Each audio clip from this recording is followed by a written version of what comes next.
creación es una cosa peculiar, ¿verdad? No pensamos a menudo en ello y no lo hacemos porque desconocemos demasiado y no tenemos un punto de partida para comenzar a usar la imaginación. Pero ¿qué importancia tiene? La creación y todo lo que esconde escapa a las fantasías más salvajes de todos los seres del universo. Hay quienes han tenido la suerte de ver cosas sorprendentes, por ejemplo los elfos, cuya comprensión del cosmos es enorme. Sin embargo, hasta ellos tienen limitaciones, pues no lo conocen todo, o mejor dicho, no conocen todo lo que contiene la creación. Tal cosa es siquiera posible. De hecho, quizá la creación sea lo que sea, hizo el universo, un lugar que se nos escapa, que es infinito y que nuestra mente no está preparada para comprender. Algunos piensan que, a pesar de no poder decir qué es exactamente el espacio sideral, sí pueden enumerar las tres normas básicas que lo definen: lógica, coherencia y orden cuántico. Ellos no saben que, a pesar de todo, hubo, en algún lado, excepciones a esas normas. Y sea lo que sea que haya pasado cuando todo comenzó, aparecieron elementos que se diferenciaron del resto. Partes en que eso que llamamos la creación decidió ser peculiar. Así fue que un señor llamado Pumo empezó a existir al principio. Por supuesto, él no se llamaba Pumo, de hecho, no sabía ni siquiera lo que quería decir un nombre. ¿Nombre? ¿Para qué? Después de todo, Pumo había pasado mucho tiempo creyendo que él era la única cosa que existía. De hecho, ni siquiera pensaba en eso, pero estaba latente en su mente, porque él desarrolló el concepto del yo en algún momento. ¿Te lo puedes imaginar? La respuesta es sencilla. No, no puedes. No había otros iguales a él, siempre estuvo solo, pero solo de una manera que hace que sea muy difícil que veas el cuadro completo, pues lo dicho no es más que la punta del iceberg. De donde Pumo viene no hay plantas, animales, paredes, signos, escrituras, estrellas, formas de vida, nada. Solo él. ¿Qué puede pensar una criatura así? ¿Y cómo nació? Ni él lo sabe, pero el hecho es que existe, y ahí está, en un lugar que se puede denominar el ojo de la tormenta, un sitio muy pequeño o quizá infinito.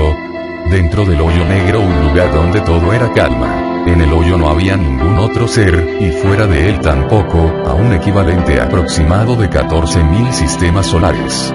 Al contrario de lo que se podría creer, las criaturas que habitan en el más allá dimensional no son abundantes, ni hacen gigantescas ollas de espagueti moviendo tentáculos en rincones oscuros del cosmos. Pumo estaba condenado a la soledad, y por lo tanto, pasó buena parte de su existencia pensando que él era la única cosa viva en la creación, según su parámetro de la palabra vida.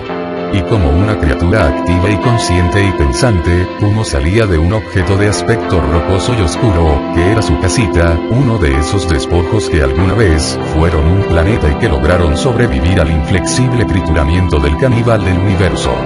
Había quedado hueco, y tenía una extraña forma que recordaba al caparazón de un cangrejo ermitaño, alargado en un extremo hasta hacerse puntiagudo. Pumo acostumbraba, en un momento del día que ordinariamente uno podría traducir como por las tardes, salir a dar un paseo.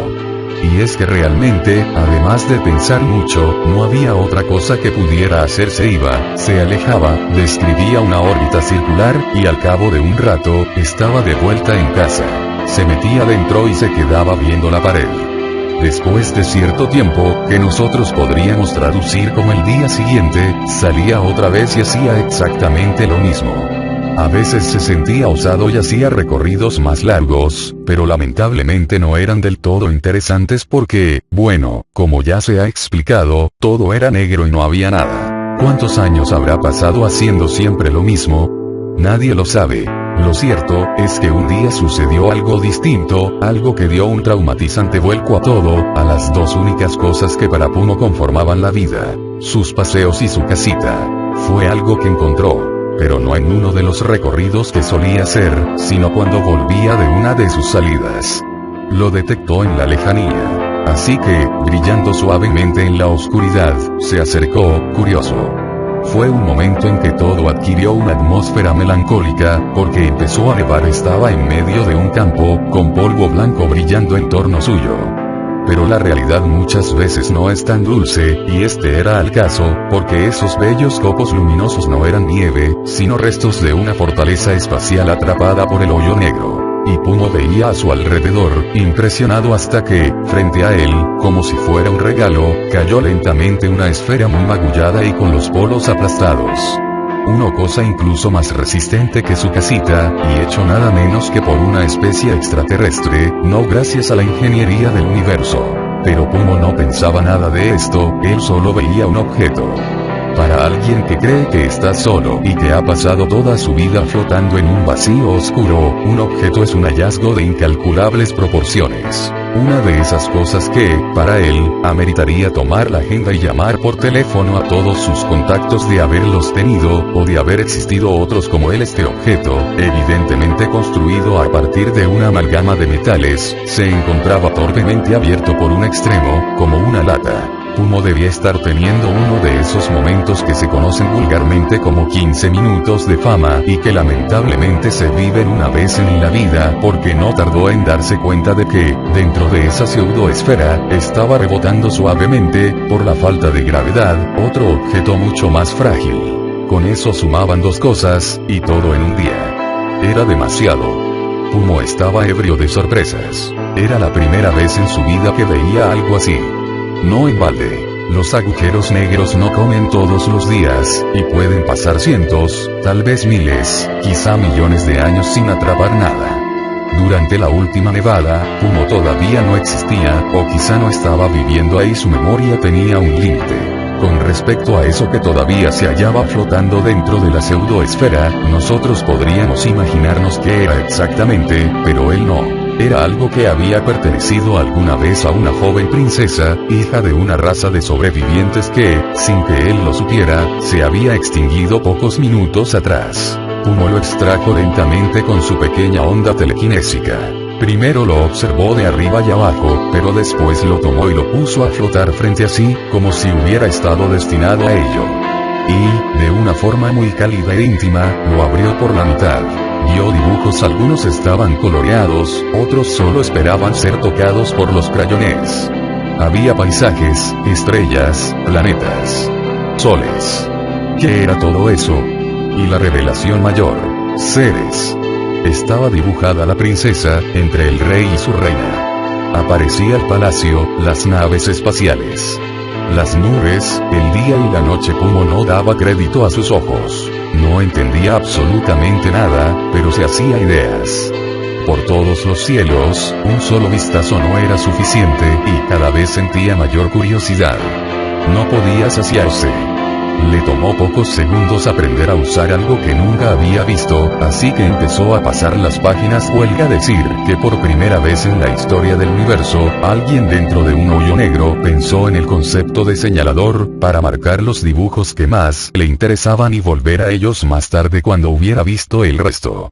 La cosa fue tal, que al día siguiente, a la hora del paseo, cuando el libro estaba celosamente guardado en su casita, Pumo, por primera vez en mucho tiempo, había cortado con la tradición. No se hallaba dando un paseo, esta vez, simplemente, estaba flotando fuera de su casa, mirando hacia arriba. Se dio a la tarea de buscar el resto de las cosas que habían caído. La mayoría era solo polvo estelar, difuminándose cada vez más en el precipicio infinito que lo rodeaba.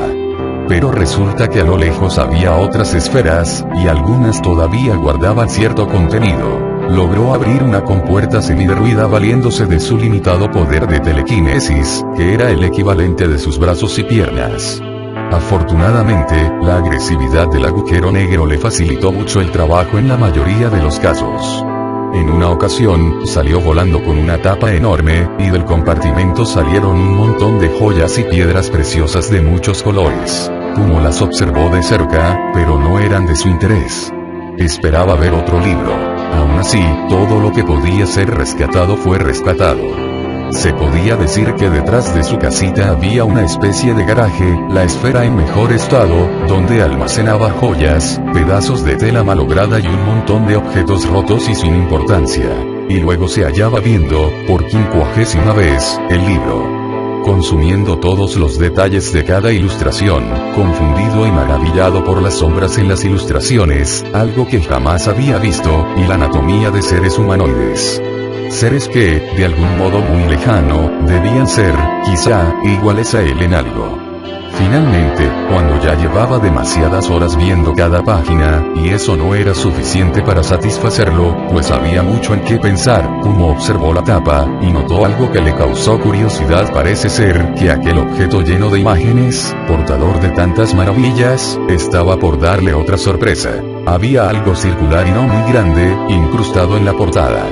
Era de cristal pulido. Pumo no sabía qué era esto, simplemente le parecía diferente del resto.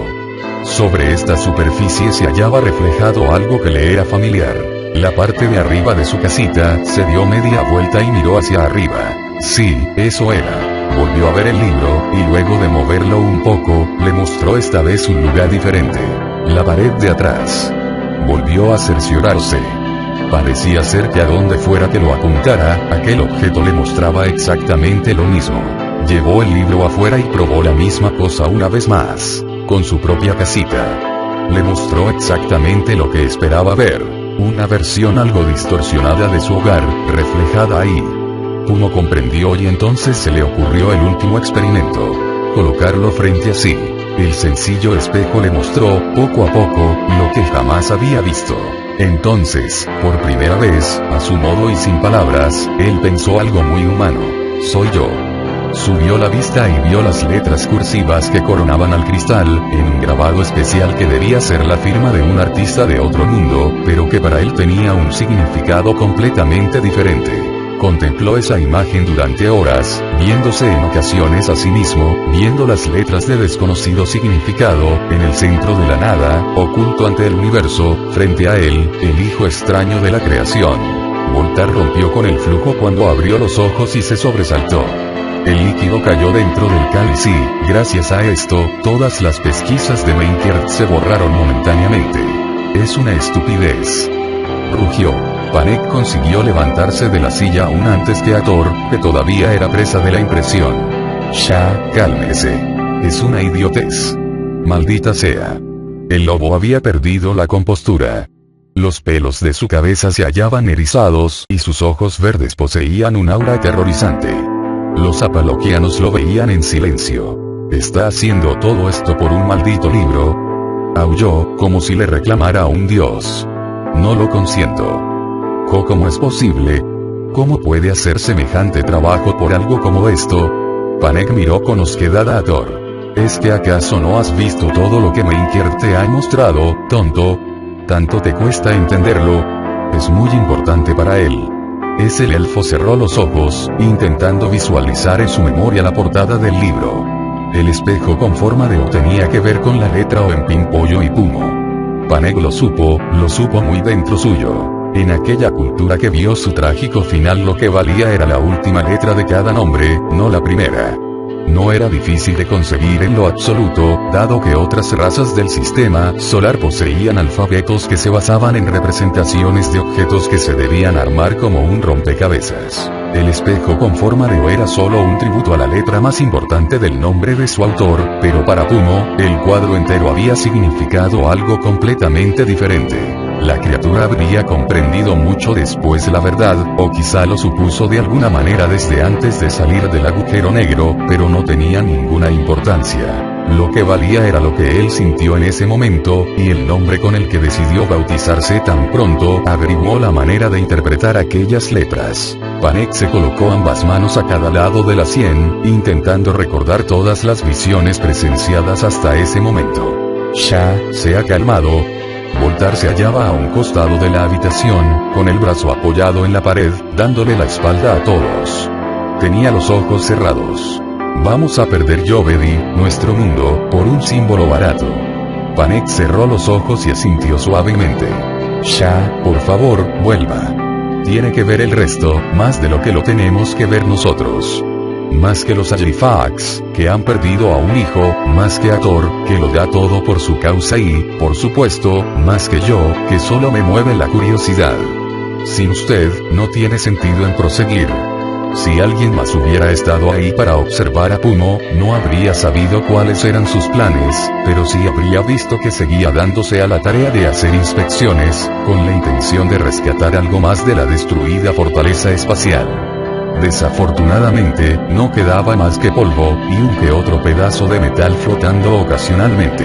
Basándose en las ilustraciones que aparecían en Pimpollo, él estaba seguro de algo. Allá arriba, de algún modo, la gente viajaba en vehículos espaciales. Pero lo sorprendente no eran sus acertadas conclusiones. Lo sorprendente era que él estaba dispuesto a averiguar más. Esto ya no tenía vuelta atrás. Así que lo primero que hizo fue improvisarse un vehículo con la esfera que había quedado en mejor estado y aprovecharse de las corrientes del agujero negro para mandarse a volar lejos, en busca de otras cosas que hubieran caído en puntos más calmos dentro del caos dimensional. Su idea instintiva era acertada, ya que todos los hoyos negros están conectados entre sí. Tuvo la teoría de que, fuera donde cayera el resto del material que no había sido desintegrado, todo iría a parar al mismo lugar si se lo dejaba caerse lo suficiente. Los residuos se juntaban como lo hace el polvo en las casas. Ahora bien, había un problema. Las corrientes no lo tocarían, ya que Pumo no era sólido. Podía aumentar su densidad si él lo deseaba, pero sería una forma muy caótica de viajar. Entonces la solución sería estar él mismo dentro de algo compacto que le sirviera de embarcación. Así que colocándose una puerta que había sobrevivido de otra esfera, Pumo navegó hasta una pared de tamaño infinito donde fluían los remanentes de las últimas y más débiles corrientes que venían de arriba. Cuando se estaba acercando, cerró bien la compuerta y se preparó para el viaje. Fue arrastrado durante horas, tal vez días. Cuando finalmente sintió que la turbulencia disminuía, y que el movimiento de la cápsula, por tomarse una licencia no muy honesta, ya no era como el de una licuadora, se animó a abrir con esfuerzo el improvisado portillo, y echar un vistazo afuera. No había nada. Era lo mismo que en su casa, pero sin su casa. Pumo continuó navegando, y no se sabe cuánto tiempo estuvo así. Quizá pasaron años. La esfera metálica jamás dejaba de moverse. En ocasiones cerraba la tapa, pero la mayoría de las veces la mantenía abierta para que le sirviera como vela. Al asomarse, la visión siempre era igual. Flotaba en un océano de nada. Y así, continuó desplazándose. Había un detalle curioso, y es que él no tenía ni lápiz ni papel. Esas cosas eran conceptos improbables hasta que había visto a Pimpollo por primera vez, la guía definitiva del universo ante sus ojos, así que hacía este viaje de memoria, y cada vez que miraba afuera y dejaba mucho camino detrás, memorizaba las características de la corriente, con la intención de regresar algún día a casa. Es posible que el recorrido en la cápsula que hizo Pumo por el complejo universo del hoyo negro haya sido más largo que el de algunos exploradores en naves espaciales. Cuando estaba seguro de que un sector estaba completamente vacío y, por lo tanto, no había nada que hacer, aprovechaba las corrientes para encaminar la esfera y darse un empujón que lo mandaría hacia adelante otra vez, en ocasiones a una velocidad terrible. Ni bien el artilugio se detenía de nuevo, repetía la acción. Se asomaba, esperando encontrar algo. Pero solo había más negrura.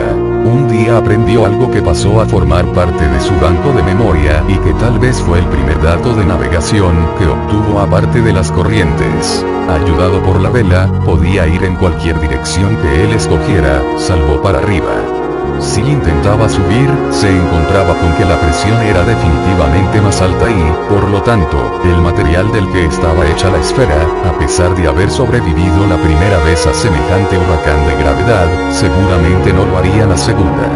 Pumo no sabía a dónde ir, pero sí sabía a dónde no debía ir. Volvió a aprovechar una corriente para que lo llevara hasta una distancia insondable, rumbo a los horizontes misteriosos de la nada.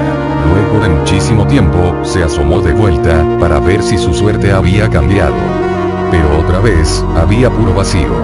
Un día, sin embargo, las cosas cambiaron. Se asomó y vio una enorme estela de polvo cósmico con forma de autopista, que formaba un camino luminoso, que se perdía mucho más lejos de lo que se hubiera atrevido a llegar si hubiera estado dando un paseo en casa. Supo una cosa. El polvo cósmico quería decir que se estaba acercando a algo sólido. Finalmente su búsqueda daba frutos. Sin embargo, al seguir la ruta y adentrarse cada vez más en ella, se dio cuenta de algo que contribuyó mucho a aumentar su caudal de conocimientos. No siempre encontraría piezas de metal o cosas hechas por extraterrestres. Aquello era distinto, y todavía conservaba cierto calor. No era en nada parecido a Pimpollo. No en balde, lo que estaba viendo eran los restos de una estrella devorada.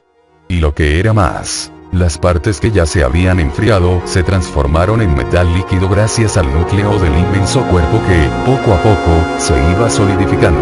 Obviamente, tomó toda la materia que pudo, dándose cuenta de inmediato de que el tamaño de su vehículo no era en absoluto suficiente para llevárselo todo. El viaje se detenía forzosamente en ese momento. Había que acampar. Lo que vendría a continuación es una historia muy larga, pero que se puede resumir a su mínima expresión en esto.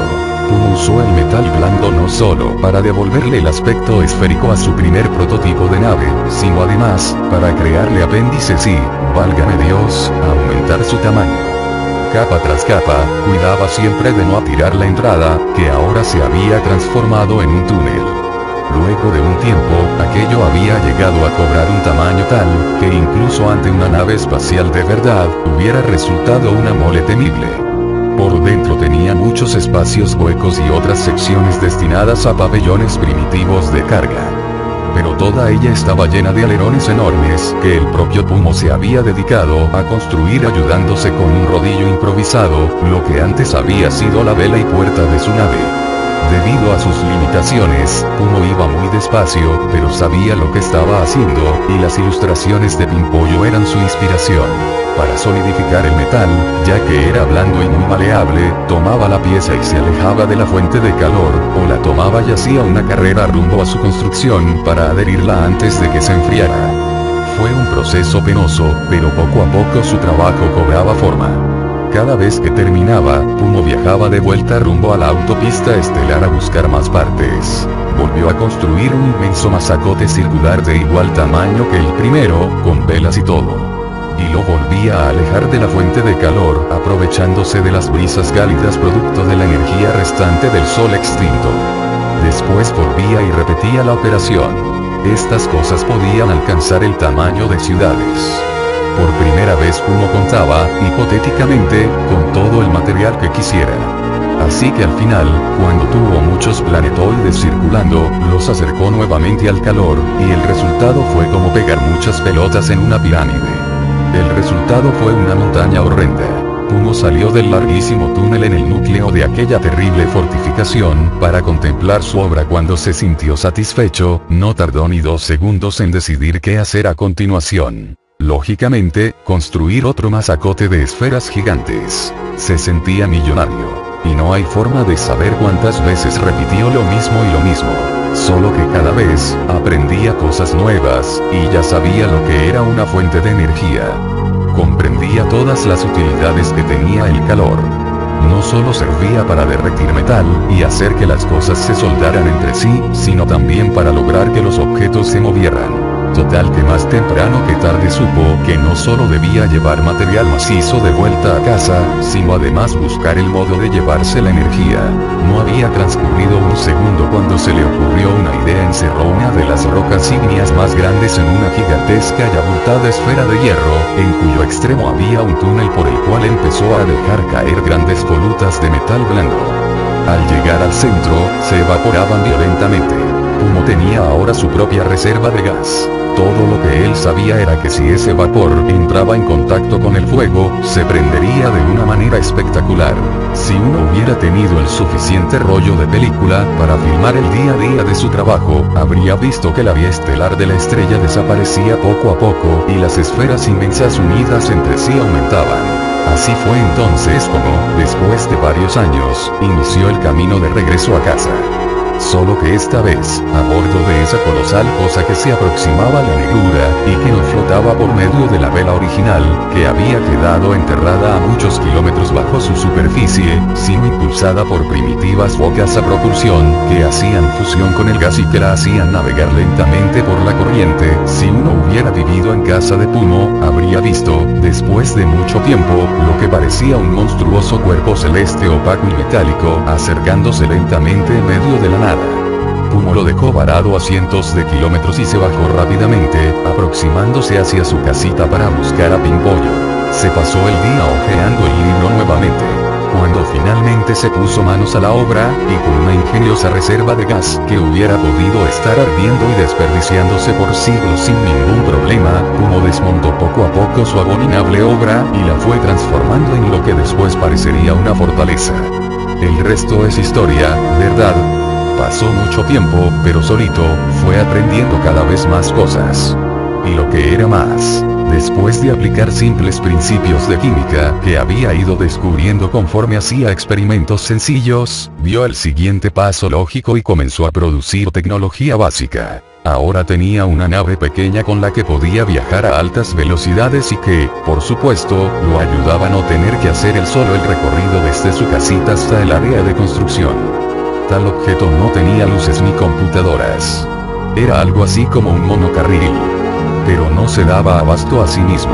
Siempre se le ocurría una nueva idea y llevaba a cabo muchos proyectos al mismo tiempo. Empezó a fundar órbitas muy largas que no eran otra cosa que caminos que llevaban directamente hasta las corrientes del hoyo negro para hacer otros viajes. Así, descubrió novedosos principios de energía, materiales diferentes, otros tipos de gases, minerales y elementos que lo llevaron a producir objetos que no necesariamente eran de metal. Pumo estuvo trabajando 5 años sin parar, y cuando digo sin parar, es sin parar siquiera para echarse una siesta o recrearse un rato. Pumo no duerme. Tampoco come o bebe. No se detuvo ni un minuto. Cuando ese tiempo transcurrió, decidió parar finalmente e ir a su casita. Y se quedó ahí, viendo la pared, sin hacer absolutamente nada. Había completado todas sus tareas. Ahora pensaba qué hacer. Al parecer, no se detenía a paladear los logros ni disfrutarlos. Simplemente pensaba de qué modo podría proseguir. Pimpollo reposaba a un lado de la cuevita. La casa contaba ahora con una lámpara que colgaba del techo y que brillaba bastante, una jaula con una piedrita ígnea flotando en el centro. Pumo había descubierto que las ilustraciones cobraban aspectos renovados cuando los miraba bajo la luz, tenían colores. Cuando se asomó fuera, el panorama era totalmente diferente. Aquel ya no era un mundo oscuro. Ahí había una ciudadela flotante, colosal, llena de luces de distintos tipos, faros que iluminaban torres enormes con formas misteriosas, interconectadas unas con otras, por las cuales flotaban infinidad de objetos. Al principio parecía una fortaleza medieval, pero luego fue reacomodándose y cambiando, hasta tener luces vivas que con el tiempo se transformaron en extrañas formas vívidas que se movían atareadas aquí y allá. Ahora tenía extraños artilugios funcionando en base al principio del movimiento perpetuo, cumpliendo funciones mecánicas y repetitivas, ayudándolo a construir nuevas fortalezas en la lejanía, orbitando por autopistas infinitas. Y mientras tanto, Pumo miraba hacia arriba, a la boca del hoyo negro. Todo esto fue explicado solo desde el punto de vista de Meinkerdat, pero había muchos detalles, quizá demasiados, que él mismo no era capaz de revelar. Era imposible ver más allá. Obviamente, los primeros pasos que Pumo dio en la química se limitaron únicamente a los que había descubierto a partir de soles, planetas y otras cosas despedazadas. Dentro del hoyo negro hay otra dimensión, otro plano de existencia, que una mente que viviera del otro lado solo podría hacer concebir como una no existencia. Como si no puede explicarse que Pumo, una criatura oriunda de adentro, haya estado trabajando a temperaturas infernales, absorto durante días entre cúmulos venenosos.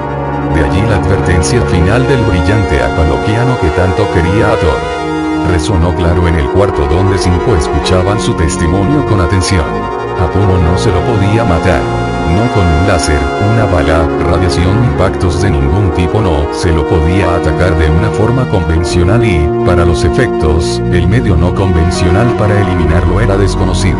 No tiene importancia si algunas personas consideran arrogantemente que su entorno lo es todo, ya que sus métodos solo le son naturales al universo mismo. Por ello la magia no había sido efectiva contra Pumo, por eso el Shogun Vernion y el Gran Patriarca nada habían podido hacer para detenerlo cuando habían conjurado sus maldiciones.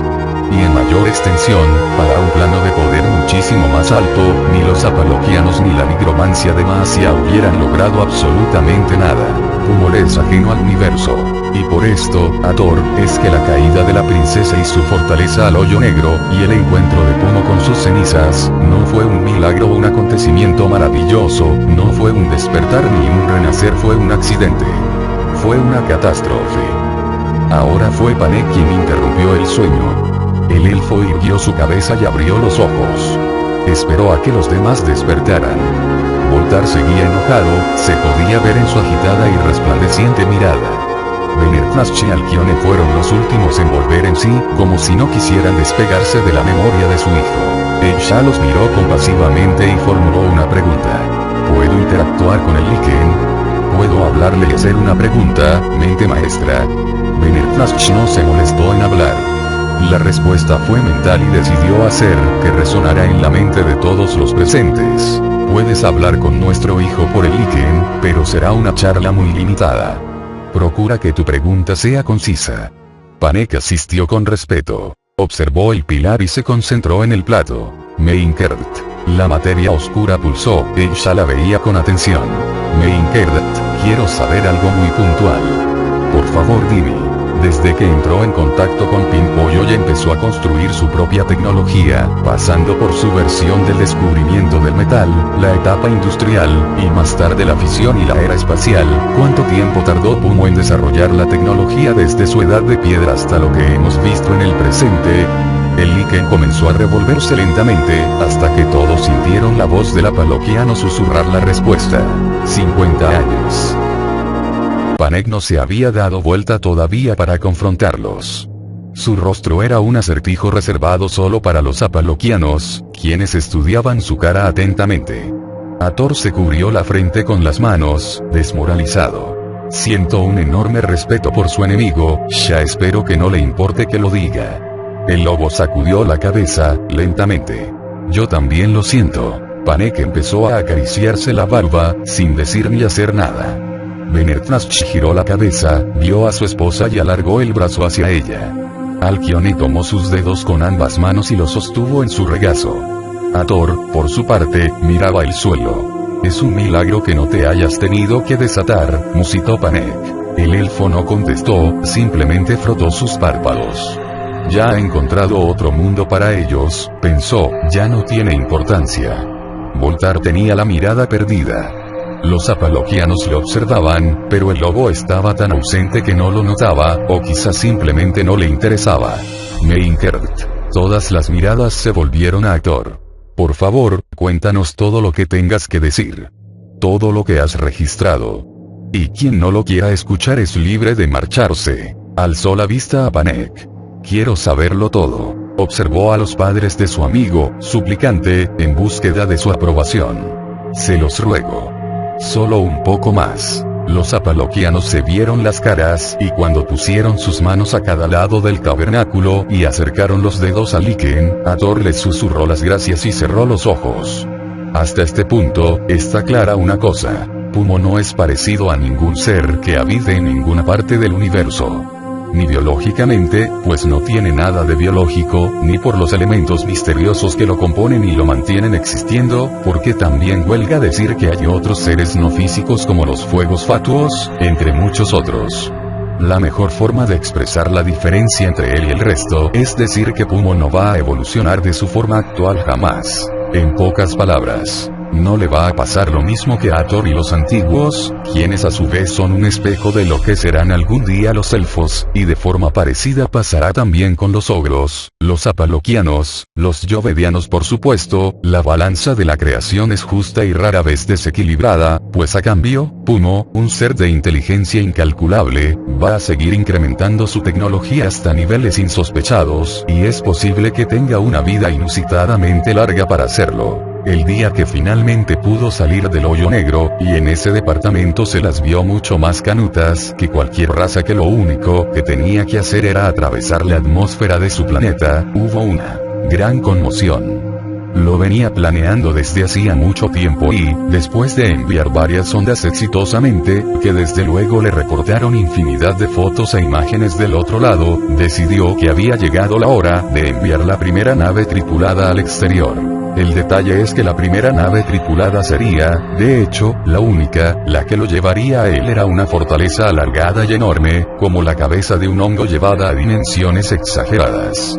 Se le podía ver una línea de horizonte, sobre cuya superficie amanecía gracias a las luces de las muchas fortalezas espaciales, flotando aquí y allá unidas entre sí por órbitas macizas que se intercalaban aparatosamente llenando la nada. La superficie se hallaba perlada de faros redondos con aspecto frío, esterilizado y cruel, como ojos de una araña desafiando la oscuridad del túnel. La primera hipótesis había sido calculada minuciosamente. La nave, al igual que las primeras ondas que había enviado afuera, tendría que estar rodeada de infinidad de campos de fuerza mantendrían y restaurarían entre sí, para no ser víctima del impío poder masivo e incalculable, regurgitando en los labios del fenómeno cuántico, y prevenir así que se alargase como un fideo y desapareciera en la nada. También abriría un agujero de gusanos tan pronto hiciera contacto con el plano universal, pero sin haber salido todavía del hoyo, para orbitarse hacia arriba tan rápido como le fuera posible. Sin embargo, al poco tiempo, Pumo descubrió un método mucho más fácil de hacerlo y desarrolló la tecnología para lograrlo. Apenas entrara a la garganta del agujero, la nave cambiaría súbitamente de dimensión, viajaría debajo de la manta de la materia oscura y, cuando se hubiere alejado lo suficiente del campo de atracción del monstruo, volvería al plano original. Al principio, el mismo Pumo pensó que tendría que sacar varias naves espaciales con el objeto de traerse cualquier cantidad de cosas que consiguiera de afuera. Pero su propia inventiva y feroz avance tecnológico corrigieron sus propias proyecciones. Ahora sacaba polvo que quedaba atrapado del horizonte de sucesos del hoyo negro, y lo reconstruía con máquinas complejas allá abajo. De ese modo, él no solo obtenía materiales sino cualquier cantidad de información de afuera, cosas que incluso razas avanzadas creían destruidas para siempre. Por lo tanto, su salida sería una experiencia, por decirlo de algún modo, personal. Tenía una idea bastante clara de qué había allá, pero quería verlo con sus propios ojos. Quería estar en el lugar de donde había venido Pimpollo. La enorme nave espacial flotaba triunfalmente afuera, en el universo, equipada con sistemas de luces que servían para un hoyo negro, pero que ahí no tenían ninguna utilidad. Pumo empezó a observar y, desde luego, fue observado cada vez que la computadora le indicaba que había una nave espacial a determinados años luz de distancia. Lo primero que hacía era correr hacia Pimpollo y empezar a dar vuelta a las páginas en busca de un modelo para hacer comparaciones con las imágenes que le llegaban a la computadora. Y sucedió algo que bien podría ser visto como un suceso muy gracioso y muy triste. Conocía tan poco sobre los seres de afuera que, si alguna vez alguien intentó establecer contacto con él, de las poquísimas veces que a uno le dan ganas de hacer semejante cosa con un vehículo sideral que no aparece en ningún registro, Pumo jamás recibió la señal y tampoco pudo enviar una, porque a pesar de todo, su nave no estaba equipada para ello. Por lo que muchas veces vio pasar de largo grandes vehículos siderales tras una ventana. Cuanto más estudiaba a la gente de afuera, más inhóspitos se le hacían, y por una razón sencilla. Cada nueva conducta le generaba 3 preguntas más. Pumo aprendió a conocerlos, pero no a entenderlos. Supo muy pronto que él era tan diferente de ellos como ellos de él. El día que llegaron los Tenasians, se enteró de que él también producía curiosidad a las personas de afuera. Ninguno iba a establecer contacto directo, pero lo estudiaban, y él sabía que lo estudiaban. Cuanto más mejoraba los mecanismos y computadoras de su nave espacial, más le tiraban del tobillo para avisarle que lo estaban observando con tecnologías de diversa índole, hasta el punto en que sabía incluso a qué horas lo hacían. Quizá los Tenasians no hubiesen estudiado con tanto ahínco a Pumo de saber que los podía ver mejor a ellos que ellos a él. Eso fue exactamente lo que hizo. Cuando creyó haber comprendido un patrón de conductas entre razas que vivían a cientos de miles de años luz entre sí, porque no olvidemos que aunque alguien del planeta C32X fuera irreconciliablemente diferente a nosotros, para Pumo seríamos hermanos, supo cómo era la vida de aquellos que eran muchos, en contraste con la suya, que en cambio estaba solito. Un día, de casualidad, se le ocurrió mirar a uno de los tripulantes de la nave Tenasian cuando éste tenía relaciones íntimas. Eso, por supuesto, lo confundió mucho, tanto, que en determinado momento acarició la idea de tomar el mini ovni, conducir hasta allá, infiltrarse dentro, y preguntarles directamente qué estaban haciendo. Afortunadamente, como se le ocurrió una idea muy interesante poco después, desistió de ello, debido a que a menos que se trate de una cuestión de lógica, Pumo carece de algo como el sexto sentido, y por lo tanto, no es capaz de pensar algo que vaya entre las líneas de tal vez no sea buena idea. Pero mientras trabajaba, se le ocurrió que esa debía ser la forma de reproducción de los del otro lado, y entonces supo que él nunca podría estar acompañado, nunca podría reproducirse. Pumo estaba ahí para estar solo. Y esa fue una idea que se quedó con él y que meditó incluso tiempo después de que terminara de trabajar, cuando se suponía que debía estar pensando en nuevas cosas. Cuando regresó al hoyo negro, hubo una diferencia que no se hubiera esperado jamás con respecto a aquella vez que viajó entre las corrientes de los abismos. Ya no sentía mucha curiosidad por lo que estaba pasando en el universo, pero todavía le interesaba crear tecnología que fuera más propicia para estar en ese lugar, en caso que algún día pudiera necesitarla. Pumo comprendía muy bien cómo funcionaba ese fenómeno llamado física, que dentro del hoyo negro no existía, o al menos, no del mismo modo que afuera. Una vez que el túnel de los tiempos se abrió dentro del agujero negro, dejó su colosal nave espacial estacionada entre los enormes silos misteriosos de luces lejanas, frente a enormes mundos artificiales y tenebrosos, con pulsos, espectros y espejismos que él había creado, y regresó a su casita, al caparazón de caracol. Hizo a Pimpollo a un lado y se puso a mirar la pared. Sus viajes habían reportado experiencias interesantes e inquietantemente reveladoras. No había otro como él. Y jamás lo habría. Estaba solo, y lo que era más importante, siempre lo estaría. Siempre. ¿Y qué pasaría entonces? Pasaría que simplemente moriría con el tiempo, y aquí no habría pasado nada. ¿Qué tiempo de vida le quedaba? ¿1 año? ¿2? ¿El equivalente a una persona? ¿O más bien miles de años? Lo ignoraba Pumo. Entonces se asomó por la puerta y, desde ahí, miró sus grandes creaciones. Sin siquiera planteárselo, tuvo un nuevo propósito en la vida. Ya no le gustaban ni los planetoides, ni las órbitas, ni las naves, ni los obreros ni los subobreros robóticos. Ya no le gustaban las torres, los portales, las máquinas de impulso, los recolectores, ni las fuentes de energía. Ya no le parecía bien el modo en que las había creado ni la forma en que trabajaban.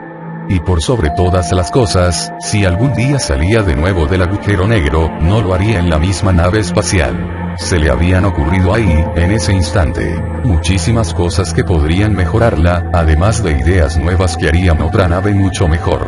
Pumo flotó por su cuenta en dirección a las grandes luces. Iba a crear, otra vez. Pasó mucho tiempo desde entonces. ¿Cuánto? No se sabe. Dentro del hoyo negro el tiempo no existe, así que ahora mismo no sabemos qué ha sido de Armitán de los Tenacians, ni de aquellos que miraron a Pumo la primera vez que se aventuró en el universo.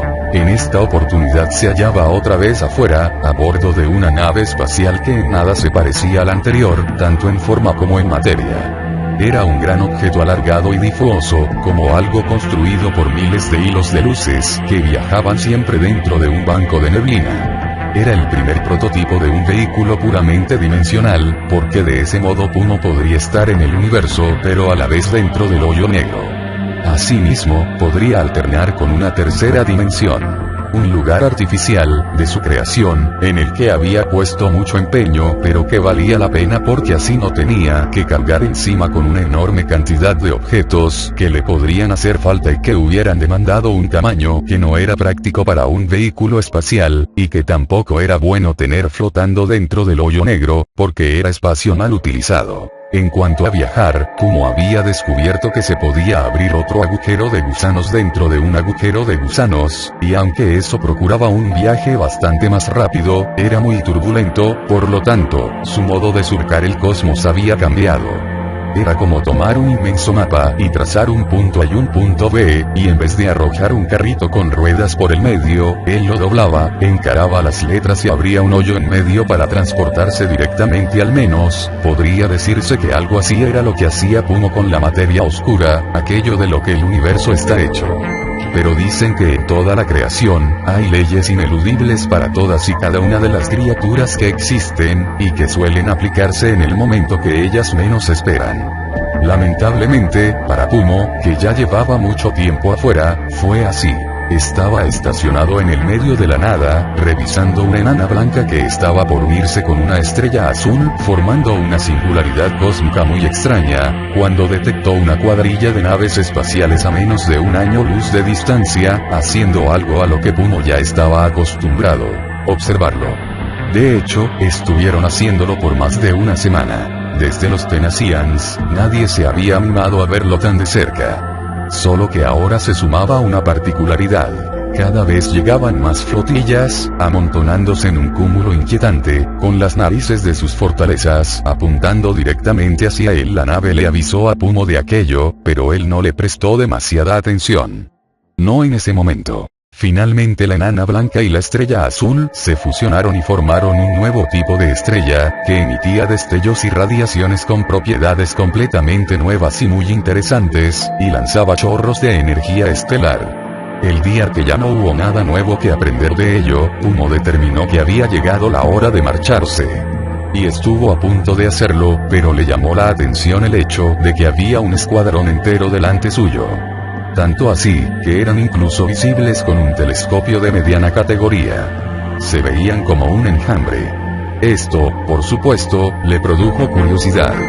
Así que los enfocó de cerca y encontró algo que lo dejó helado. No era la extraña forma de sus rostros, ni tampoco su modo de vida o sus costumbres. Era eso que estaban construyendo justo en medio de aquellos muelles gigantes, entre complejos silos blanquecinos y un montón de gente en trajes espaciales revoloteando aquí y allá. Al principio le produjo un tuntún muy desagradable en su corazón. Tomó nota de ello al instante, pero tardó en digerirlo y tuvo que aceptarlo lentamente.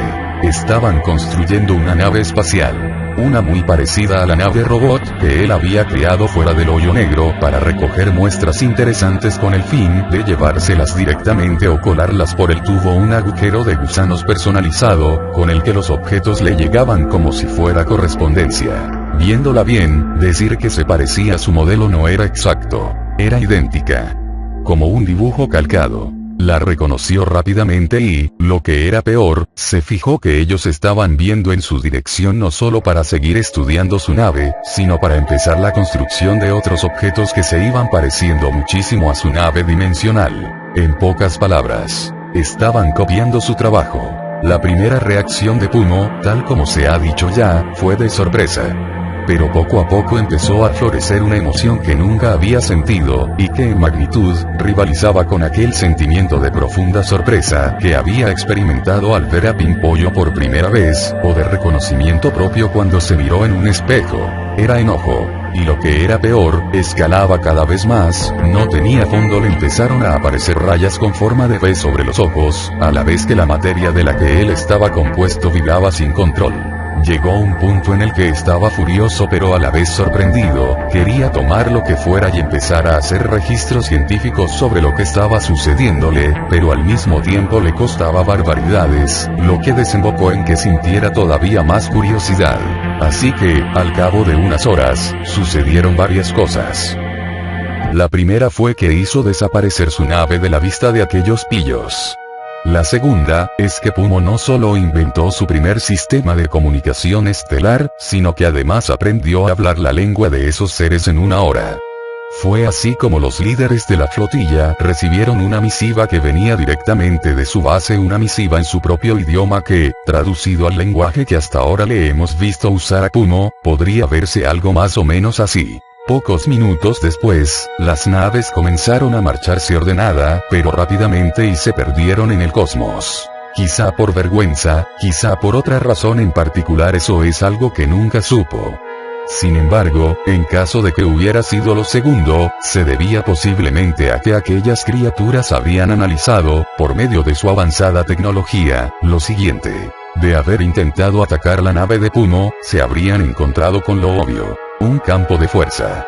Pero si hubieran logrado debilitar el campo de fuerza, cosa harto difícil, porque este en particular no solo era terriblemente resistente, sino que además era inteligente y podía tomar energía de fuentes que encontraba en el espacio para mantenerse óptimo, detrás había otro campo igual, y después otro. Pero aun si hubiesen desvanecidos todos, se las habrían visto con otra cosa. Un campo de fuerza prototipo que llevaba cualquier impacto directamente a otra dimensión, por lo que dispararle era como tratar de pegarle a un agujero. Y aun en el caso absolutamente improbable de que hubieran conseguido anularlo o hubieran sabido qué hacer con eso, habría otro inconveniente. El fuselaje de la nave de Pumo era a prueba del campo gravitacional voraz y casi todopoderoso del agujero negro, por lo que magullarlo no era trabajo ni siquiera para superhéroes, por no contar con que llegar al casco sería un problema ya que la nave estaba en 2 dimensiones, y desde el punto de vista de la física que rige nuestro lado del universo, era imposible pegarle así. Sin embargo, a menos que Pumo se propusiera intentar golpearlos con su propia nave, no habría podido responder en una situación bélica por una sencilla razón. No tenía armas. Ese fue un día muy especial pero a la vez muy triste. Pumo no solo descubrió el enojo, sino que, además, se le ocurrió crear armas. Él sabía lo que era un arma. Había comprendido el concepto pocos días después de salir por primera vez del hoyo negro, cuando analizaba una nave espacial de la primera raza extraterrestre que no solo había encontrado, sino que lo había encontrado a él. Los Arfetura. Tienes que recordar una cosa, Hathor. Pumo viene de un mundo, si es que podemos llamar mundo aquello que describe su complejo plano dimensional. Ni en este estado me puedo permitir arrojar palabras a la ligera, en el que no existe ninguna otra criatura, si es que se lo puede llamar criatura, salvo él. Es Pumo y solo Pumo. Por lo tanto, él pensó, durante toda su vida, hasta el evento que marcó la llegada de Pimpollo, que era la única cosa viva en toda la creación. Así que no es raro que no supiera lo que era un arma, o tan siquiera acariciara el concepto más básico de semejante cosa. Para crear armas se necesita un propósito, y él carecía de los elementos que justificaran ese propósito. Nadie le dijo para qué servían, pero desde que vio que aquellas herramientas tubulares y alargadas no parecían cumplir con una tarea precisamente constructiva, supo inmediatamente por dónde iban los tiros. Todo llegó a él como una revelación. Pumo se había dado cuenta de que si bien la boca del hoyo negro era una de las cosas más hostiles del universo, la paz y calma que se hallaban dentro eran un valor del cual el exterior carecía. Y por ello había sobradas razones para tener sus propias armas. Y lo que era peor, tenía ideas bastante aproximadas de cómo hacerlas. Lo primero fue crear bombas. Pumo quería tenerlas porque lo que mejor recordaba de su enemigo era simplemente lo que había visto. Aquello había sido un cúmulo, un panal de naves espaciales. Siguiendo la lógica, él sabía que esas naves debían salir de algún sitio, y si sus sospechas no eran del todo infundadas, había una probabilidad muy alta de que vinieran de esas cosas llamadas planetas. La unidad íntegra de lo que, a menudo, llegaba hecho polvo a los agujeros negros. Crear armas a gran escala tenía sentido. Pumo se había enojado, sí, pero ahora estaba pensando lógicamente, como siempre. Y, lógicamente, tenía que estar a la altura de las circunstancias. Ese día se fue de vuelta a su hogar. Los Tenacians, que luego de la primera misión, reanudaron su tarea de mirar a Pumo, se desesperaron por haberlo perdido otra vez. La primera vez habían tenido la suerte de encontrarlo poco después, pero esta vez se había ido por un tiempo indefinido. Había que recurrir al experto en la materia. Llamaron a un tal Armitán para que diera sus opiniones al respecto. Nadie sabía absolutamente nada.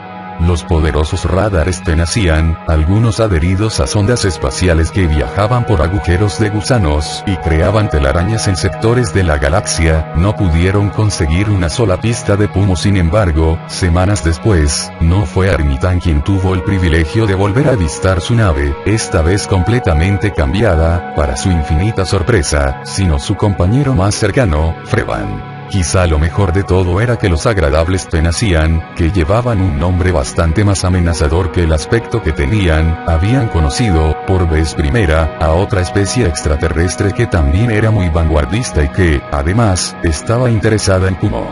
Los Ofiura. Lo observaron atentamente durante varios días y lo que era más, lo estaban siguiendo lentamente con las ondas radar. Los Ofiura en cambio tenían otro modo de rastreo. Creaban ventanas dimensionales que mostraban imágenes a otros sectores de la galaxia. Armitán se impresionó mucho al darse cuenta, gracias a una ventana Ofiura, de que Pumo había creado robots de diverso tipo. Quizá no era lo mismo, quizá de hecho jamás lo sería, pero sintió calidez cuando comprobó que, de algún modo, ya no estaba tan solo. Sin embargo, esa calidez duró muy poco. Los ánimos se apagaron lentamente cuando escucharon una serie de sonidos extraños y repetitivos que venían de allá, de donde Pumo estaba. Una vez, y otra vez, y otra, y otra, y otra antes de que ocurriera la infamia, se oyó a uno de los Ofiura susurrar. Es una cuenta regresiva. Y entonces ocurrió. Un sector del universo se incendió. Antes de que pudieran darse cuenta de nada, todos cayeron al piso. Casi todas las ventanas espía de los Ofiura se cerraron. El suelo comenzó a vibrar y una nave tuvo que retirarse inmediatamente con un solo motor funcionando y un escaso brillo de interferencia eléctrica brotando alrededor de su superficie. Varias de las ondas radar quedaron hechas añicos, y las que no fueron alcanzadas por la monstruosa supernova sencillamente se estropearon. Al final, solo 2 aparatos pudieron captar lo que había pasado, aunque los Tenacian no lo necesitaban, ni los Ofiura tampoco. Cuando Freban se irguió, frotándose la cara, alcanzó a ver a Armitán, de rodillas viendo, desolado y boquiabierto, hacia la pantalla. Pumo había probado una bomba. Por el amor de todos los sagrados, larguémonos de aquí. Pero él no se movía de su sitio, seguía absorto. Los Ofiura habían regresado a sus puestos de trabajo y leían los datos que les llegaban. Suban inmediatamente los campos de fuerza. Pero por todos los sagrados. Todas las pantallas mostraban una lluvia de interferencia y líneas sin forma que surcaban el monitor en una repetición eterna. Al fondo, la esfera blanca seguía creciendo cada vez más. Sucedió otro temblor todavía más fuerte. Los chasquidos de las paredes se repitieron. Se multiplicaban las personas que trotaban aquí y allá. Teletransporten a los Tenacian ahora. Freban tomó a Armitán del brazo, pero ni se dio cuenta. Su mirada no se despegaba del frente, no daba crédito a sus ojos. Los teletransportadores no funcionan. Un Ofiura escupió una grosería que ni siquiera el sistema de traducción pudo trasladar a la lengua de sus nuevos amigos. Las naves empezaron a moverse por su cuenta. El jefe estaba explicando al transbordador de la otra especie que se iban a tener que llevar a sus tripulantes a otro lado y que luego harían contacto para intercambiarlos, pero la flota Tenacian ni siquiera contestó el llamado. Ya se estaban marchando. Vámonos ya. Freban empujaba violentamente a Armitán por la puerta. Antes de cruzar el umbral, giró la cabeza y vio por última vez el vitral. La explosión era una llaga en el universo. Pocos días después, llegaron a una conclusión de lo ocurrido. Estabilizaron sus máquinas y pudieron analizar la explosión y todo lo que había ocurrido, antes y después de ella. Como era costumbre, tenían que enviar la información a casa, su planeta natal, comando central de los Ofiura, y se apostaron cerca de un sistema planetario enorme para esperar órdenes. La respuesta llegó en tiempo récord. Vuelvan a casa de inmediato. Nunca más volverían a ver a Pumo.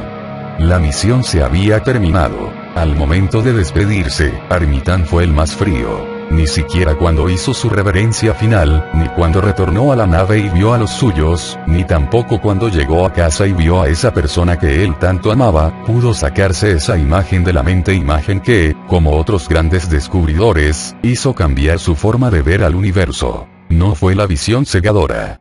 No eran los reflejos de la computadora, ni las letras verdes sobre fondo negro que indicaban que el impacto había tenido una fuerza de 10.000 supernovas y una capacidad para destruir una veintena de sistemas solares puestos juntos. No, ni siquiera eso. Era el indicador que estaba abajo, lo que jamás olvidaría. Ese que había calculado uno de los radares Tenacian antes del estallido. Tras un breve vistazo de la cámara, Pumo había creado miles de millones de bombas.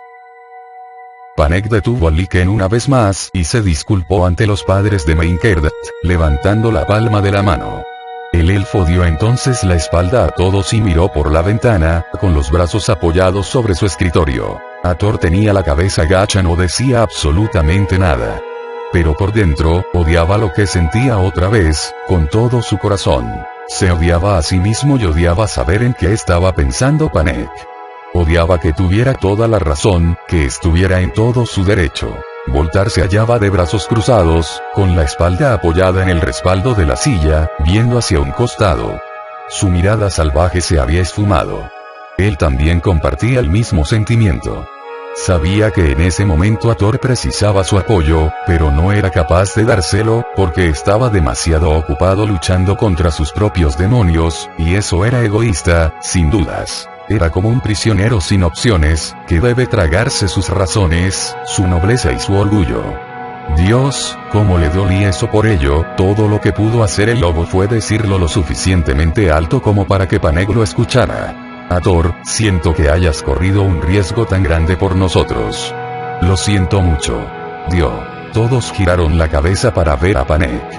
La esfera computarizada levitó detrás del escritorio y se colocó frente a él. Sus monitores holográficos comenzaron a girar en torno suyo, mostrando el rostro de los presentes. Fue casi indiscreto que se tomara la libertad de incluir a Meinkert entre ellos. ¿Recuerdas cuando me mostraste los resultados de tus investigaciones acerca de Pumo? Sí, Panek. Quiero que vuelvas a la parte en la que me hablaste de los Tenasians. Sí. Quiero que me digas cuánto ha pasado desde que tomaron nota sobre Pumo por primera vez. 81 ciclos. Voltar miró al frente. 81 ciclos. Es el sistema de años en Iapetus, Sha, explicó Panek. Lo usan los ogros y a veces los elfos. Se mide cuando nuestras lunas dan una vuelta alrededor de Saturno. Viene a ser 35 años para ti, Voltar, musitó Ator, sin dejar de ver al suelo. Dio, ¿recuerdas que me hablaste de los Ofiura? ¿Recuerdas que me mostraste sus testimonios? Sí, Panek. No puedo citar el nombre del ser Ofiura del que me hablaste, porque dijiste que era no interpretable, pero era algo respecto a nunca dormir y evolución. ¿Podrías volver a reproducirlo, por favor? Su tecnología está en constante evolución. Cada vez descubre nuevas formas de viajar más eficazmente por el universo. Cosa que es por cierto admirable, teniendo en cuenta que su puerta de salida es un hoyo negro. No interpretable, sujeto 2, de los Ofiura. Lo hemos observado por años. Entra y sale. Nos visita constantemente. Y no se detiene. Una vez estuvo 3 meses seguidos en el universo, y por 3 meses no le quitamos el ojo de encima. Pumo no duerme, no descansa, no come, no bebe. Solo trabaja. Vive para trabajar. No interpretable, de los Ofiura. Antes de que Ator comprendiera finalmente lo que estaba sucediendo, Voltar se pasó una mano por la cabeza y decidió desviar su mirada de Panek cuando éste se dio media vuelta y los encaró. Eso quiere decir que los datos que Meinkert nos ha ofrecido en su visión son obsoletos. Él observó memorias antiguas y, por lo tanto, Pumo debe haber cambiado muchas cosas desde entonces. En el tiempo presente, debe tener una capacidad bélica aún más grande. Meditó en silencio. Benertnach lo miraba fijamente, su rostro era inescrutable, pero Panek entendía perfectamente qué significaba, sentía el aura del apaloquiano como una marea, la forma en que únicamente un padre, y más que un padre, un Sha, podía mirar a otro Sha. No has controlado a tu rebaño y eso pudo habernos costado la vida a todos. Panek bajó la cabeza. Luego observó a Thor, quien aún no reunía el valor para encararlo. Voltar, que también era un Sha, entendía también como los otros lo que estaba sucediendo. El lobo tenía una profunda mirada de lamento en sus ojos. Estas son las últimas palabras de mi hijo, anunció Alkyone. Pumo entendió perfectamente por qué ya nadie estaba observándolo. Pensó sobre ello, pero no por mucho tiempo. Quizá porque no había propósito en ello, quizá porque de hecho no quiso hacerlo. No le había molestado que los Tenasian lo estudiaran. Incluso se había acostumbrado. Y lo que era más, Pumo observaba mucho a su vez a Armitán. Pero él también se había marchado junto con ellos, y sabía que era para siempre. Desde luego, también sabía por qué estuvieron viendo a Pumo y se acercaban a él cada vez más. El día de su primer contacto con otra raza era inminente, pero ahora habían volado lejos, como si fueran pájaros a los que él hubiera espantado. Se quedó mirando a la pared durante horas y entonces, cuando se movió, lo primero que hizo fue flotar hasta un panel especial tras muchas computadoras que flotaban, rodeando una pequeña esfera que contenía un montón de datos y fotografías que él mismo había tomado. Lo activó y surgieron un montón de hologramas, cada uno con un mensaje no muy largo que no solo tenía copias en lenguaje Tenacian, sino en miles de idiomas más. Si uno hubiera podido entender alguno, habría visto que, al pie de cada página virtual, se hallaba escrito un título que rezaba así: Hola, soy Pumo, así soy yo, y de aquí vengo, les doy la bienvenida. Pumo borró el mensaje junto con todas sus copias y apagó la esfera, por siempre. Pasó mucho tiempo después de eso, y se hallaba de vuelta en el hoyo negro, trabajando. Estaba completamente aislado, se lo pasaba inventando, creando cosas nuevas y mejorando lo que ya había hecho. Esa era su vida. Un detalle interesante es que Pumo nunca cometía errores. Quizás su único error era que, cada vez que terminaba de hacer una cosa, no estaba satisfecho con ella, pero no sería justo llamar a eso un error. La única diferencia es que en vez de destrozar todo y mandarlo al diablo, tenía talento artístico y se le ocurrían formas de rehacerlo. El único inconveniente era que cuando empezaba de vuelta, se le volvían a ocurrir otras formas de hacerlo mejor, y ahí es cuando el asunto se ponía realmente pesado. Lo bueno era que al menos se le ocurrían nuevas formas ya cuando iba por la mitad del proyecto y no después. Eso le permitía ahorrar mucho tiempo. Pero un día, cometió un legítimo error, o más bien, un detalle que no previó. Probando la resistencia de sus nuevas órbitas artificiales, liberó un impacto que bien podría ser descrito como un pulso. Pumo se enteró de que un hoyo negro podía desaparecer si, de casualidad, chocaba contra otro hoyo negro. Él ya tenía la forma de prever que ni él ni sus trabajos se vieran comprometidos, pero nunca estaba de más ser un poco paranoico y tomar previsiones extra. Así que construyó una simulación en pequeña escala de qué sucedería si un hoyo negro chocaba contra otro, para poner a prueba la nueva resistencia de los planetoides artificiales y las órbitas. Éxito. La onda expansiva pasó de largo, sin comprometer ni la estabilidad ni la integridad física de sus creaciones. Pumo vio todo con atención, comprobó el resultado y, a continuación, hizo lo que obviamente habría de hacer después de cerciorarse de que la prueba había resultado también luego de innumerables horas de trabajo y esfuerzo. Seguir trabajando en otra cosa. Así que, al final del día, o días, o semanas, cuando regresó de vuelta a su casita para ver un rato la pared, se dio cuenta de algo inquietante. Ya no estaba. Tras la sorpresa inicial, no le tomó mucho tiempo averiguar qué había pasado. Había quedado hecha añicos gracias a la onda expansiva. Pero el problema no era tanto su casita, el problema era lo que estaba adentro de ella. Pumo construyó de vuelta su hogar con el mismo principio que había utilizado para rearmar cosas una vez que caían convertidas en polvo estelar en el horizonte de sucesos de los hoyos negros. Pero una vez que su trabajo estuvo terminado, se dio cuenta de algo. Pimpollo no podía ser restaurado. La razón era sencilla. No conseguía los fragmentos que necesitaba para hacerlo. Tenía en su poder más del 75%, pero le faltaba el resto. Era imposible que no aparecieran. Sin embargo, poco después, entendió qué había pasado. La onda expansiva había salido volando hacia arriba, a través de la garganta del hoyo negro, y los fragmentos fueron disparados por el universo. El problema era que la onda expansiva no es otra cosa que el resultado de dos hoyos negros chocando, lo que se conoce como un barbarismo cósmico, un evento irrealizable. Entonces, ¿qué pasó cuando la onda, que había atrapado los fragmentos restantes de Pimpollo y su casita, se proyectó hacia afuera? La respuesta era simple. Los fragmentos cambiaron de dimensión. Lo que quedaba del libro se hallaba flotando ahora en un proyecto de universo, una versión primigenia y estéril, que al mismo tiempo es una realidad alternativa. Pumo los clasificó como universo positivo y universo negativo. Pues bien, Pimpollo se hallaba despedazado en varios lugares del universo negativo. Desde ese momento, algo estuvo claro. Lo iba a recuperar. Jamás aceptaría perderlo. Tampoco iba a poner a funcionar una máquina nueva para que le hiciera una reproducción exacta, no era lo mismo. Por primera vez, Pumo se despegó de la afabilidad tecnológica porque nada emularía su verdadero Pimpollo. Cuando regresaba a su casa, no solo veía la pared, sino también el libro. No importaba cuántas veces lo hojeara, ni tampoco que conociera perfectamente cada ilustración, cada detalle, cada línea en todas y cada una de sus páginas. Lo necesitaba de vuelta. Era su objeto preferido. Era la cosa más valiosa que había. Ningún razonamiento lógico importaba, simplemente lo quería de vuelta. Podía seguir creando, podía seguir inventando, podía seguir su vida, o lo que sea que eso significara, pero Pimpollo era algo demasiado valioso como para perderlo. Era su objeto simbólico, era un hito, era la primera cosa a la que se había apegado jamás. Era su segunda posesión material. No iba a perderlo por siempre.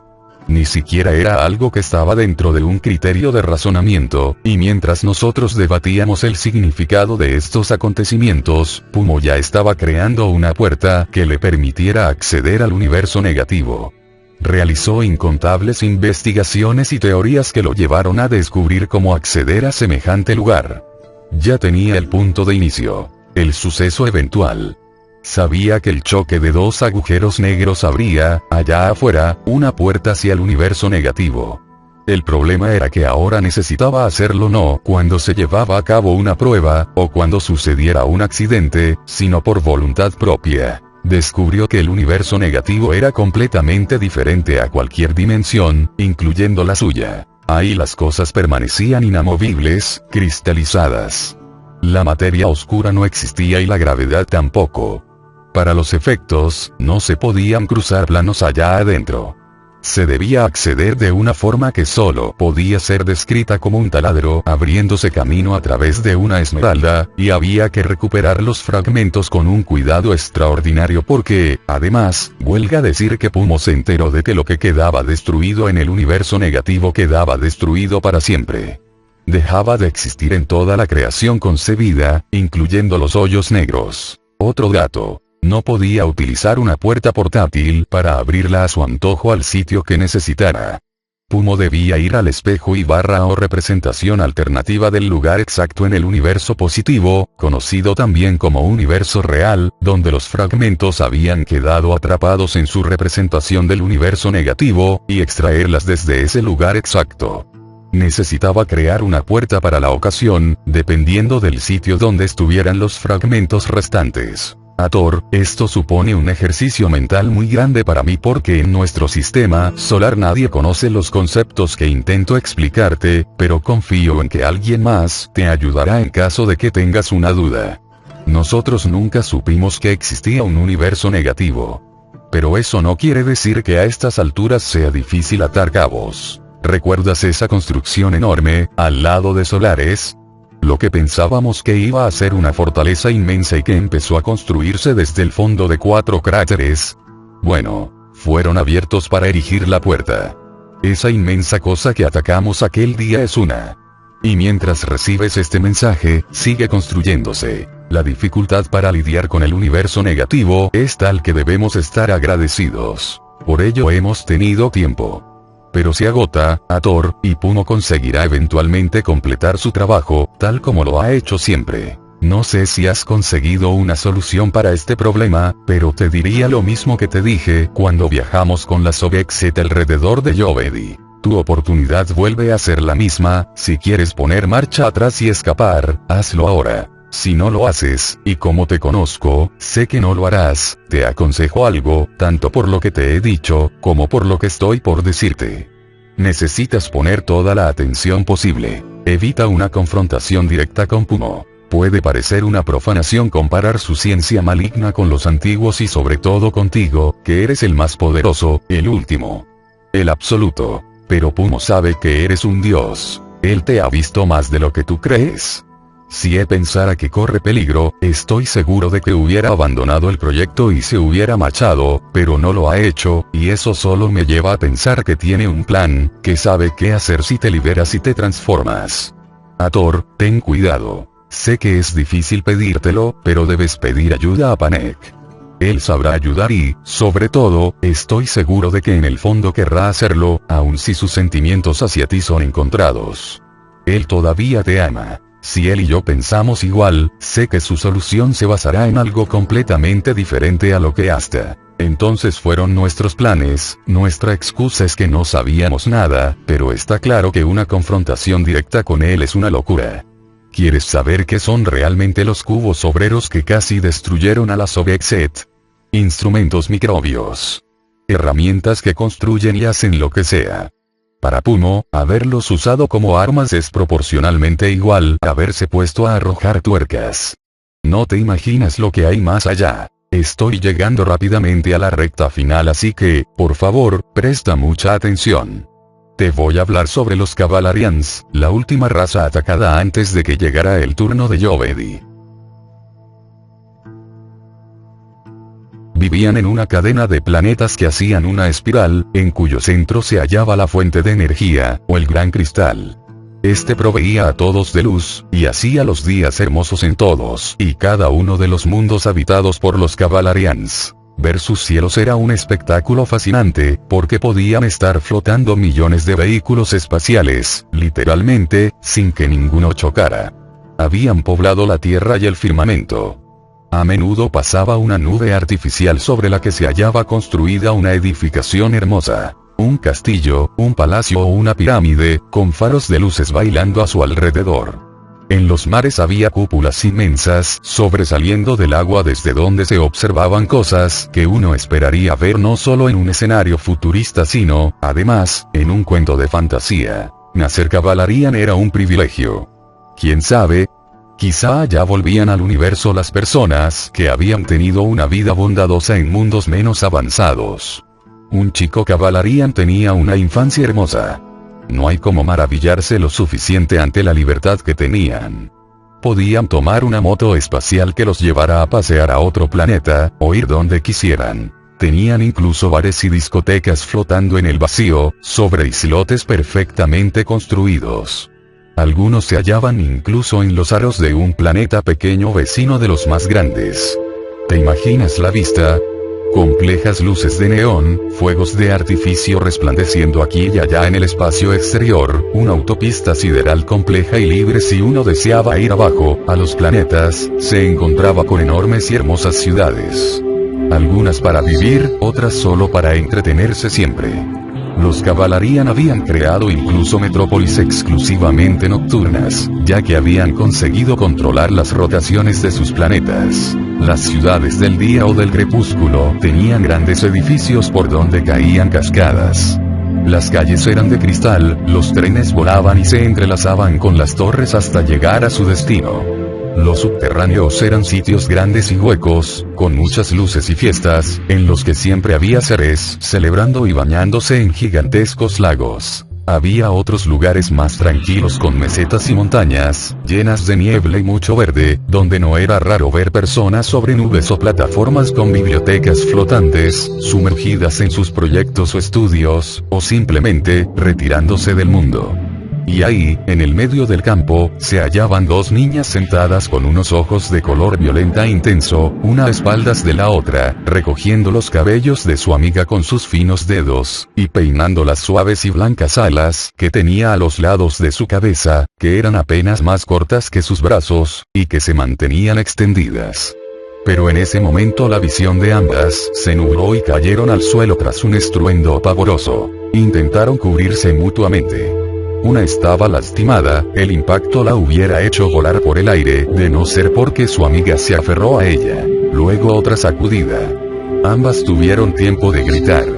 La repercusión abisal se dejó oír con un largo, profundo y grotesco gemido tectónico. Y poco después otro estruendo, y otro más. Montañas de tierra explotaron en una columna gigantesca llegando hasta el cielo. Todas las cosas crujían, había avalanchas en las montañas.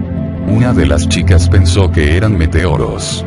La otra, que era un poco mayor, estaba convencida de que no. Hacía siglos tenían sistemas de defensas contra ellos. Comprobó que tenía razón tan pronto observó que del firmamento comenzaban a descender millones de cosas extrañas y blancas con forma de cubos.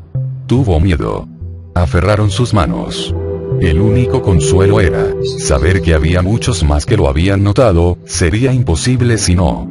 Tenían la certeza de que se aproximaban rápidamente para auxiliarlas. Los primeros que se aventuraron a asomarse por el borde y ver qué había adentro del cráter se encontraron con la sorpresa, como una cachetada en el rostro, de que había tecnología extraterrestre operando y construyendo los cimientos de algo. Muchos lo vieron, pero fueron las niñas quienes atestiguaron lo más importante. Una cápsula espacial blanca había aparecido para supervisar el trabajo. A partir de este punto, la desgracia siguió su curso natural, tal como ocurrió en Jovedi. De hecho, fue una copia carbón de los acontecimientos, solo que, lógicamente, a mayor escala. Los Cavalarians se sorprendieron de lo rápido que esa extraña edificación casi irreal, casi paranormal, crecía desde el fondo de los cráteres. Cuando se cansaron de lo que estaba ocurriendo y decidieron que era hora de contestar la afrenta, el resultado fue una confrontación tecnológica a gran escala en la que se perdieron millones de vidas. Lucharon ferozmente. Se desató una guerra planetaria. Cuando la puerta estaba en un estado de construcción avanzado, Pumo tuvo que recurrir a diferentes campos de fuerza y una puerta dimensional con forma circular para que les fuera imposible traspasarla. Empezaron a volar las armas de destrucción masiva más grandes que los Cavalarians tenían. Armas que no existían hasta entonces, que habían sido inventadas en aquellos días producto de su desesperación. Pero nada pudieron hacer. La batalla más grande la libró un héroe. Era nada más ni nada menos que un androide avanzado cuya forma humanoide era, por supuesto, igual a la de un joven habitante de su raza. Durante la batalla, fue ayudado con la mejor tecnología posible. Los Cavalarians creían que él tenía alma, y quizá así era. Ya había peleado en tiempos remotos muy difíciles, por conflictos suscitados entre ellos, y había ganado todas las peleas y restaurado la paz. Obviamente, el caso ameritaba despertarlo de nuevo. Peleó fieramente y ganó muchas peleas, y lo que es más, consiguió derrotar a varias máquinas de Pumo, una peor que la otra. Pero el combate se estaba volviendo cada vez más difícil y, eventualmente, fue destruido por una supercomputadora que estaba dentro de la fortaleza, que ahora conocemos como la Puerta, cuando finalmente se había logrado infiltrar después de una aventura formidable. Cuando finalmente se supieron derrotados, los Cavalarians resistieron hasta el final. Durante las últimas horas, la espiral de planetas había perdido su órbita, y los mundos se hallaban dispersos. Los rostros de todos los mundos, menos el más grande, aquel donde el fragmento de Pimpollo se encontraba, habían cambiado por completo, pues Pumo arrancó sus atmósferas de cuajo, y lo que era peor, se había hecho con el control del cristal del centro de la órbita, fraccionándolo, dejando que funcionara solo una pequeña parte que, como ya es de imaginarse, alimentaba únicamente al mundo que le interesaba. Esto nos dice algo, Hathor. Pumo tiene mucho cuidado de no malograr demasiado el planeta a atacar, y hay que ver lo poco que significa la palabra demasiado, viendo lo que le hizo a Jovedi. La razón es obvia. Si cambia demasiado la versión positiva de dicho mundo, es posible que su espejo en el universo negativo cambie también, y esto podría producir un daño a los fragmentos. Recordemos que, si quedan destruidos ahí, quedarán destruidos para siempre. Ahora entiendes por qué Pumo hizo añicos los otros planetas Cavalarians y dejó intacto al del centro. Pero eso, claro, hasta que abrió la puerta. Lo que sucedió en ese momento, lo dejo a las más grotescas pesadillas de tu imaginación. El día final, el día en que la fortaleza estaba lista, y había despegado del suelo y empezado a flotar, el cielo estaba envuelto en una enorme espiral roja, y las nubes eran más oscuras aún. Los Cavalarians se reunieron por millones, tomados de las manos, mirándolo, justo antes de ser eliminados de la faz del universo. Pumo recobró el fragmento, hizo las maletas y se marchó por el cosmos, a través de un agujero negro. Muy poco tiempo después, horas, quizá, repitió la operación. Tú sabes bien quiénes fueron los siguientes. Es posible que muchos jovedianos se hayan preguntado lo que yo me pregunté cuando el Shah Voltar me mostró el video filmado el día que tuvieron una conversación con Pumo en ese sitio, el Domo de las Naciones. Yo también me pregunté por qué él hablaba en una versión tan extraña de la lengua de los jovedianos, lo que hizo pensar a algunos líderes que Pumo ni siquiera era extraterrestre, sino algo que venía del mismo planeta. La razón es sencilla. Pumo estudia los mundos que va a atacar. Es así como sabe qué esperar. En ese caso, estudió algunas conductas jovedianas. Fue una de las tantas cosas que vi justo antes de perder la conciencia. Ator, no lo vas a creer, pero Pumo aprendió la lengua viendo a un joven guepardo hablando a través de esa red primitiva de los yovedianos llamada Internet. Lo que él usa no es otra cosa que un lenguaje típico y muy malsonante de esa pequeña red electrónica. El adolescente se hallaba sentado en su silla, con la brisa matinal de la ventana acariciando su cara, y sus ojos grandes y dorados fijos en el monitor, charlando con una amiga, sin saber que estaba siendo espiado a millones de años luz por un monstruo. Suena como algo muy tomado de los pelos, quizá incluso cargante, desquiciado, pero te pido que apliques la más cínica de tus lógicas, y lo veas del mismo modo que yo.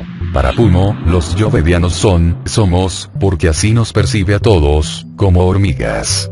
Como ahí ve, y de vez en cuando, se fue por eso que no se molestó, y lo que es más importante, si has comprendido bien a Pumo, no le vio la utilidad, en aprender más que el lenguaje básico que estudió de aquel chico. Considéralo una morbosa cortesía de turista.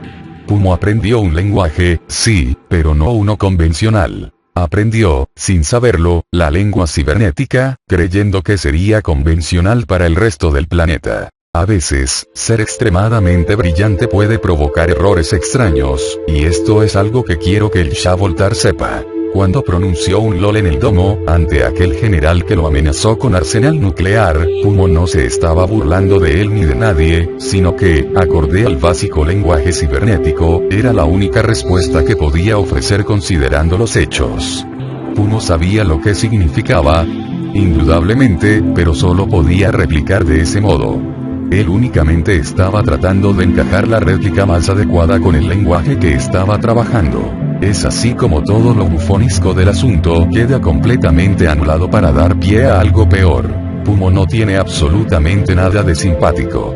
Es un ser pandimensional en su peor forma, y entra lo que tú mismo le explicaste al Shah durante la primera conversación en la Sobexet. La manera de ser de Pumo no es otra cosa que una conducta aprendida a medida para comunicarse con los del otro lado, los del universo.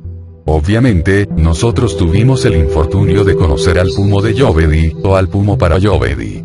Reluce la fría personalidad que hubo siempre de trasfondo, el ser calculador y ajeno a nosotros, la araña cósmica. Del resto, no hay nada más que decir.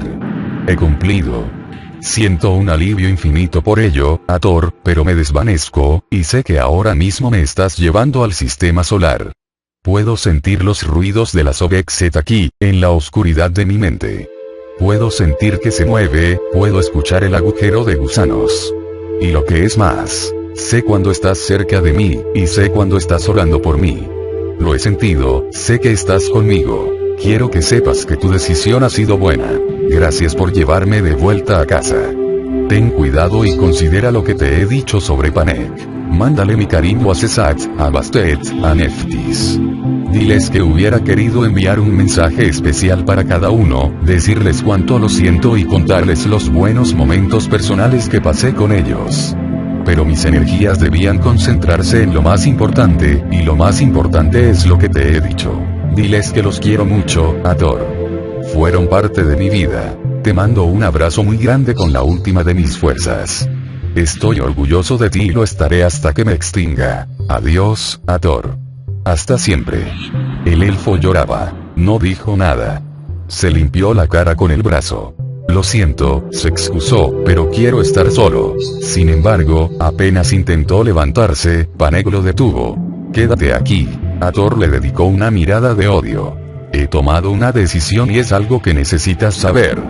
Después, te puedes marchar. ¿Qué sucede? Tengo una duda y, lamentablemente, el testimonio de Meinkert no pudo resolverla. Esto es algo que debe ser dilucidado antes de que nosotros hagamos cualquier cosa en Yovedi. ¿Qué necesitas? Tengo que hablar con Pumo.